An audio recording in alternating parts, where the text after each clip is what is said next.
Hi friends. நான் வாங்கிட்டு வந்த கட்டைப்பையில் என்னென்ன இருக்குதுன்னு பார்ப்போமா. வேலை முடிஞ்சு இப்போ தான் வந்தேன். மணி 1 ஆச்சு. 10 முட்டை வாங்கிட்டு வந்திருந்தேன். அப்புறம் வந்து பார்த்திங்கன்னா 1/2 லிட்ரு பால். அதுக்கப்புறம் வந்து பார்த்திங்கன்னா மில்கி பிஸ்கெட்டு.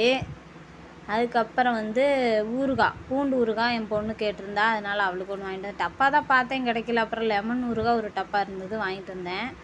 அப்புறம் வந்து பார்த்திங்கன்னா பிஸ்கெட் வந்து மேரிகோல்டு பிஸ்கெட் வாங்கிட்டு வந்தேன். அப்புறம் வந்து தக்காளி 1 கிலோ வாங்கிட்டு வந்தேன். கொஞ்சம் காவட்டாக இருந்ததுன்னா வெளியில் வச்சா ஒரு 4 நாளில் பழுத்துரும், நல்லாயிருக்கும்.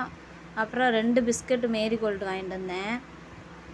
பசிச்சா சாப்பிட்டுக்கலாம் பார்த்துக்கோங்க. திடீர்னு பசி எடுக்கும், அதெல்லாம் நமக்கு சொல்ல முடியுமா. இந்த பேனா வாங்கிட்டு வந்திருந்தேன். நம்ம தான் மாதம் மாதம் கணக்கு எழுதுவோம், என்ன வாங்கினாலும் அதை கணக்கு எழுதி வைப்போம்ல. அதுக்கு எனக்கு இந்த மாதிரி அமுத்துற பேனா ரொம்ப பிடிக்கும், அதனால் அது ஒன்று வாங்கிட்டு வந்தேன். அப்புறம் வந்து கட்டைப்பை கொட்டுறோம் பாருங்கள், வெங்காயம் 1 கிலோ வாங்கிட்டு வந்தேன். பெரிய வெங்காயம் போதும், இந்த வாரத்துக்கு இது போதும்.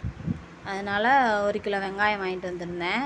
மொத்தமாக இதெல்லாம் தான் வாங்கிட்டு வந்தேன் இன்றைக்கி கடையில்.